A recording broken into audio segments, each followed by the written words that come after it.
Hey everyone! So today we're continuing the story Kitticorn Battle.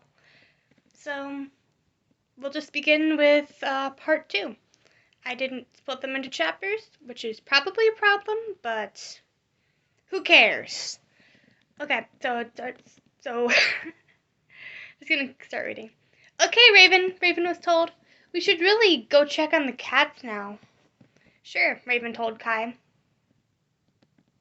happy as she always appeared to be, although even though she knew by now Alondra would be dead.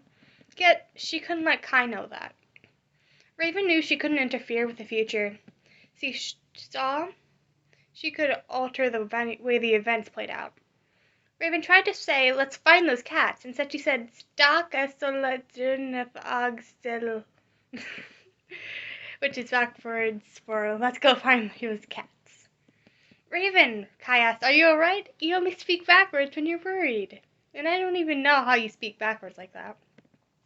Raven answered him with say. Then she corrected herself. Yes, I'm alright now. Raven tried to lead Kai over to where she knew the dead cat was, with her eyes closed. She knew this would happen and didn't want to see it. She couldn't read dreams or read minds. She knew the future. Still, it was a little help. Raven knew no one would believe her, and her power wasn't world-altering. Instead, Raven knew the inevitable. She, like a crow's call, could usually tell only of misfortune. Kai knew when Kai saw the dead cat, he would be shocked, and sure enough, he was. Raven wished she could help him, and she tried, but Kai asked her something she could never answer truthfully. How did you know? Kai asked her. How did you know Alondra was dead? Well, she was trying to take over the world, Raven tried to think. But Raven knew Alondra was a nice one. I didn't know. I just half suspected it and didn't want to watch it, Raven said. Meow, Silver purred, pretending that she was sad. Meow, meow. Come on, Silver, Raven said, trying to ignore the future. Come on. Raven, why aren't you telling me the whole truth, Kai said. You've never lied to me before. How do you know, Raven asked, that I haven't lied to you before? Look, I just know, Kai said. We should go home, Raven said. The movie's almost over anyway. Using her cloning power, Raven secretly picked up Alondra while he was walking home with Kai. She snuck in the back door and hid in her closet by the pet food. Raven knew that Katie would probably need it. Good night, Raven, Kai said. Do you know how early it is? Let's just watch Netflix with Piper, Raven suggested. Why not? Kai said as they followed Raven to their television. Meanwhile, Katie wandered the house looking for secrets that could lead to the downfall of humanity. She had already looked through most of the rooms in the house, but she hadn't seen Raven's room yet. Katie looked into Raven's room and saw the navy blue painted wall was covered with posters and drawings. Though Katie couldn't read what the posters or drawings said, she thought they wouldn't hold any secrets. Inside Raven's room, though, looked to Katie like a giant mess of stuff. There were toys and drawings all over the floor. Nothing seemed to have a place. Then Katie spotted Raven's dresser. It was the only thing clean, but Katie thought that was just because the only thing on it was action figures. Lots and lots of action figures. But only action figures. Katie looked around for any secrets. She tried to open the dresser, but her paws wouldn't work. Katie tried transforming into a human, but since it was her first time, she couldn't stand very well and tripped. Hello, a voice said, coming into her room. Hello, said a voice coming inside the room. Are you one of Raven's friends? She asked. Yes, Katie said, realizing it was the kid's mother. My name is Katie. Oh, that's great. I've been a little worried about her making friends, she said with a slight laugh. Glad she has you, though. Katie was led out of the room by a woman and straight to Raven and Kai's room. Hey, Katie, Raven said, smiling at the Kitticorn. Want to finish this movie with us? Katie smiled. Of course, that's why I'm here, to have fun with my best friend. Ugh, Piper said. Why do you have to invite your stupid friend here? You're welcome to leave, Raven said brightly. No, I'm good, Piper replied. Raven spread out on the bed and watched the movie, while Kai complained that she was taking up too much space. She didn't care. She was lost in the final battle. Katie wandered into Raven's room that night, wanting something to do.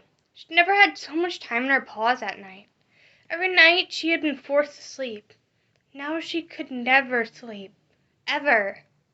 When Katie found a closet there, she decided to go into it. So she pawed at her closet with her claws. She pawed at the closet with her claws. Of course it wouldn't work. So she tried transforming into a human, which caused her to lose balance and fall on the floor. Unfortunately for Katie, this woke Raven up. "Good morning, Katie," Raven said, surprisingly awake after just being woken up. Hello," Katie said. "Yes, my name is Katie." "I know," Raven said. "By the way, I was wondering why not feeling emotions would cause you to kill your twin sister who you love so much." Katie mumbled off guard. How could she know that, Katie wondered. "Either answer my question or let me sleep," Raven told her. "We'll battle tomorrow, not today." Katie could come up with nothing to counter that, but didn't just stand there. She attacked. Raven, unworried, pulled up her covers and tried to sleep. Katie attacked and attacked, but was constantly thwarted by odd occurrences, like a well-timed dove that flew in through the window, or a rat. So she ended up missing her shot. Raven giggled as she fell back to sleep. "Good morning, Kai," Raven said as she pushed on the bed frame. Raven almost giggled as Kai predictably rolled off the bottom of the bed. Raven wondered how his head didn't hurt all day. "Kai, today's the final battle," Raven said. "What final battle?" Kai asked. "You need to defeat Katie," Raven said. "Defeat her?" Kai asked. "How?" "All we need to do," Raven told Kai, "is stop the Kitticorns from taking over the world." "What are Kitticorns?" exclaimed Kai. "Sorry, it's early, I almost forgot." "Great," Raven said. "Let's go outside."